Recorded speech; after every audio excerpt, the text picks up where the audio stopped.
Hey guys, how you doing? It's Lawrence G here. We're starting work on part 2 of the rail rifle TF2 weapon. As you can see below, there is a link right here. Please click on it if you missed episode 1. If you've already seen episode 1, carry on watching and let's get started. So of course in the last episode we just finished on the body and the stock. In this episode we're going to carry on with the grip. You see, select the faces there and insert them. I'm going to expand these edges slightly just to make ready for the shape of the grip. You're moving the vertices around, try to get the shape at the bottom there. And then I'm going to remove the two faces in the middle. And I'm just going to start extruding the edges up using the shift click. Now I want to add some edges in the middle ready to create the shape there on the back of the grip, as you can see. And at the same time I'm bringing this up to make the actual height of the grip. So now start moving vertices around to get that shape. Just getting them in place, and I'm going to flatten out this top piece. We're going to join this to the gun later, of course, by using vertices and edges again. I'm going to select the edges around the width of the grip, and then I'm going to scale these in just to shrink out the grip, make sure it's not so fat. Select the edges at the front side of the grip, bring them back to give it that bevel at the front, so it's more pointed, ready to be rounded by edging and stuff. And then I'm going to select the vertices at the back and move these in.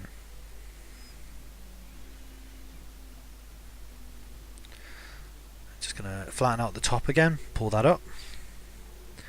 As you can see, I've now extruded the top loop in preparation to attach the grip to the body. I remove faces from underneath the body of the gun, and then have a think about where I'm going to attach edges and what I'm going to do with the shape. There's a slight lip as the grip meets the gun, so I'm going to just create that lip by extruding more edges up the top, up from the grip, and then I'm going to start extruding out, moving the vertices into place. Then I'm going to extrude again down using the shift click again, moving more vertices into place. Once that's done, I'm going to bridge these edges so they're matching. And I move down to the magwell where I think I prepare and set up the magwell. Now the magazine's going to go in here. So I start to cut the model just to add the shape in the drawing. I'm aware that there are triangles in my model. I'll make sure and clean up the triangles later on. For now I'm just trying to block out the silhouette and shape. But this is the high poly, so I need to make sure that there are as little amount of triangles as possible, and considering it's the high poly, it's going to have to be as neat as possible, so I'm going to have to tidy it up in general. So I've cut out the shape and I've removed faces, and I've welded all the verts together, and now extruding from the lip, I'm extruding a bit of shape going outside the drawing size. So I'm slightly changing my design. Like I said, there are things I did in practice which I preferred. So I've extruded from the edge, kind of spline modeling, and I'm deciding on where I want. I've made a bit of a mistake there. I didn't really feel as though that worked, so I'm going to extrude that up, and I add another edge in place, move the vertex across, move that vertex across, just attach it there, and then target weld these vertices to those two there. Then I'm going to cap that and add an edge there, and then I'm going to add an edge in the middle, straighten that up. Got a bit of shape to it, and I select the face on the side and bevel it out. Once I'm happy with that shape, I start moving things around and changing the shape slightly more.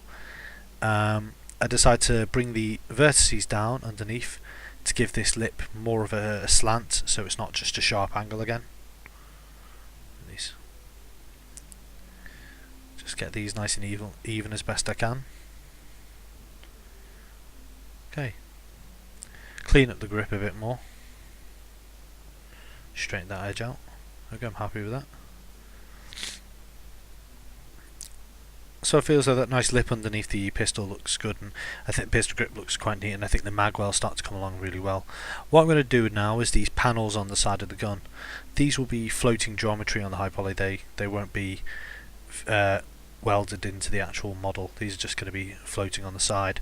And how I do these, bringing in a box and cutting up the box again, adding edges, extruding faces down to create that kind of hammer shape.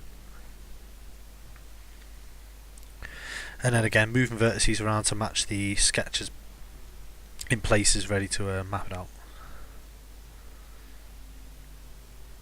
I'm going to make a new box, which will be the next panel across, and move this into place.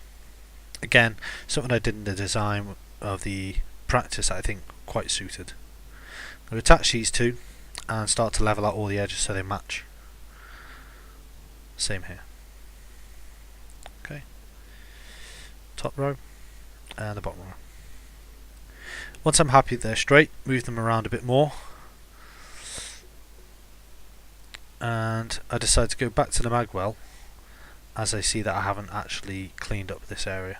So I've gone back to the magwell, and now what I'm doing is bringing out the edge, extruding using shift click, and moving it into place just to cover up that hole in the bottom of the gun.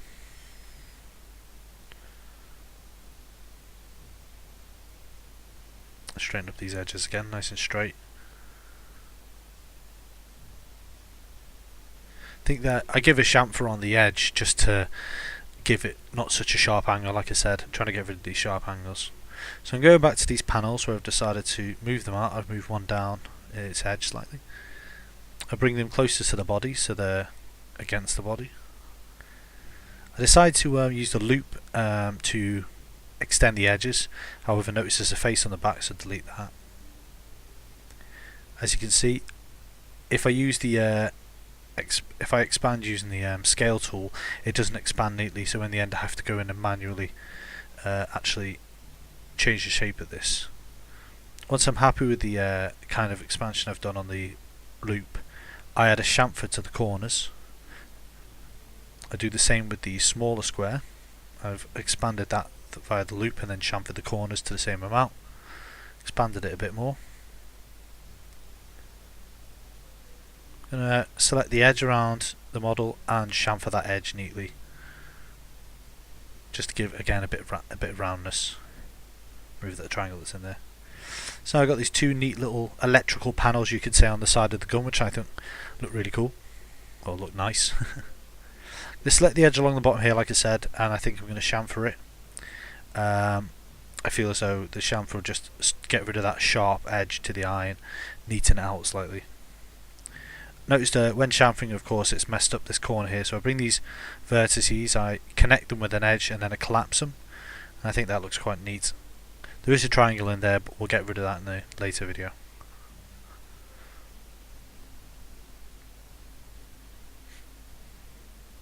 I'm really happy with this so far. The model's looking really neat. So here you can see I'm trying to clean up the mesh a bit, trying to clean up some of the get rid of some of the triangles. So I add an edge in, and I try to neaten up as best I can. Like I said, I will try to clean this up a lot more in the future, make it a lot neater.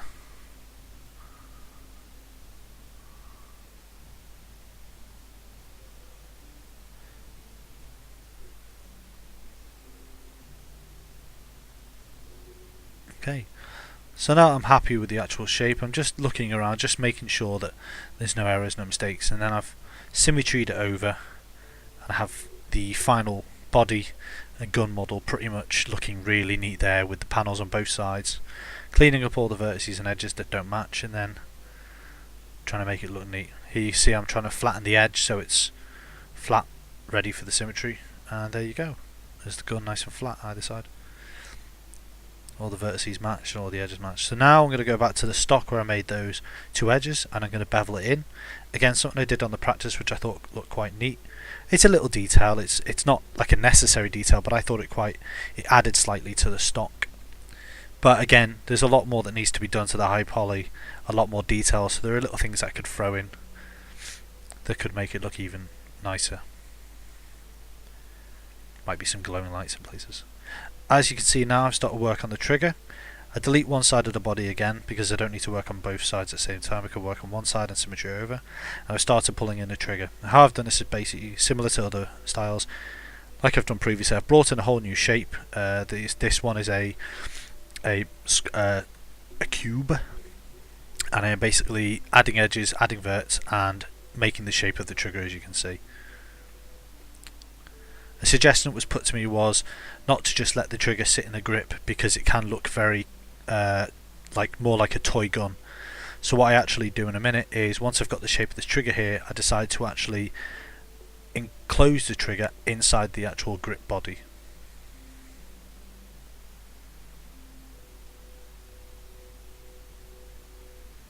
So I bring the vertices up, trying to get a shape to the trigger, give it the round bottom and round front, and then straight back.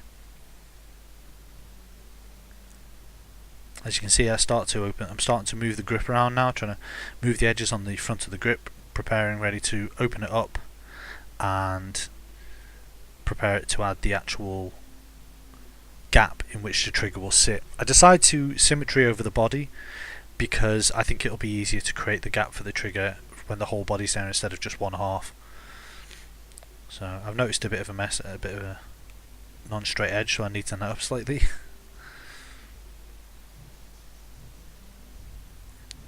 Having a little play around with where I want edges.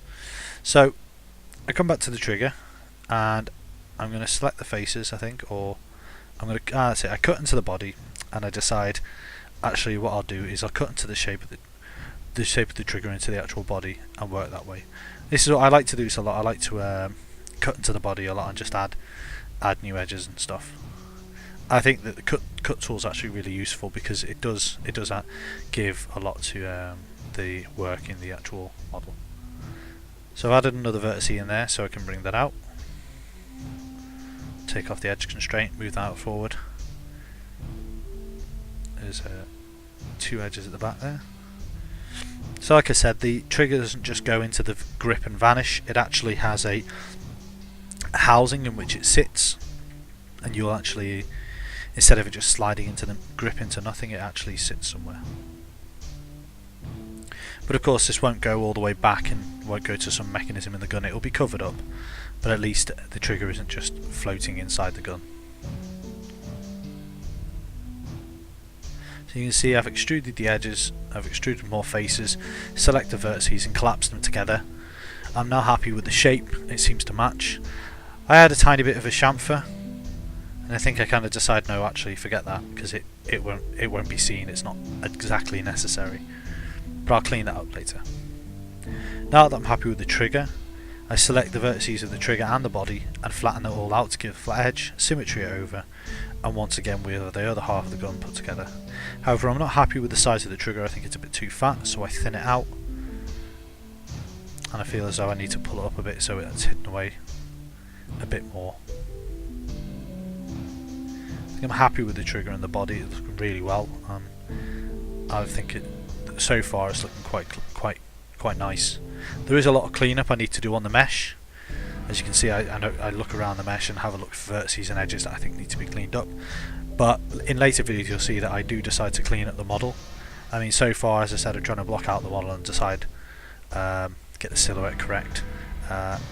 This is the high poly, so there will be a lot more depth going into some of the model. There will be a lot more detail, a lot more sub-D. I'll be using a lot of sub-D to make this model work. For those of you who don't know what sub-D is, subdivisions, as in adding edges and support edges to a model so that when you do smooth it, it doesn't just turn into a mess. So right now, as you can see, I've started working on the clip magazine, or the ammo housing as you were, for the gun. This is a railgun. For those of you who know what a railgun is, it uses magnetic rails to fire a shard of metal. However, you can accelerate that power by using gas propelled rounds, as in bullets. So in my design it has a magazine, and what I've done is I've made the magazine box.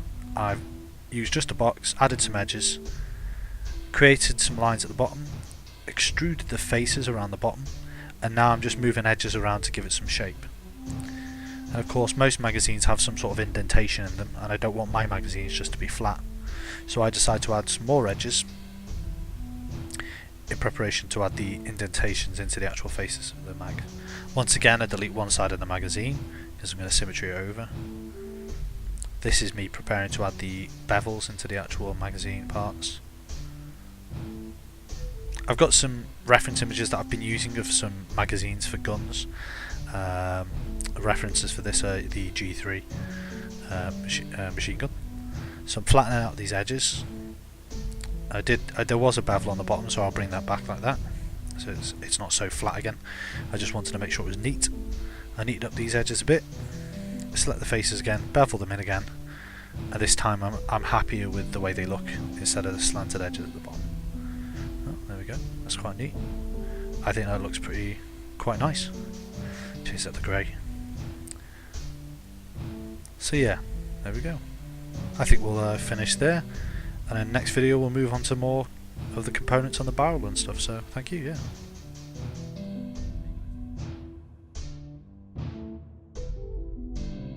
Hey guys, thanks for watching this part of the making of the rail rifle. As you guys can see, we're moving along quite nicely. We've got the body modelled out and everything. We're going to be moving on to more details in the next part. I hope you enjoyed this video. If you missed the first episode, the first part, please click on the link here.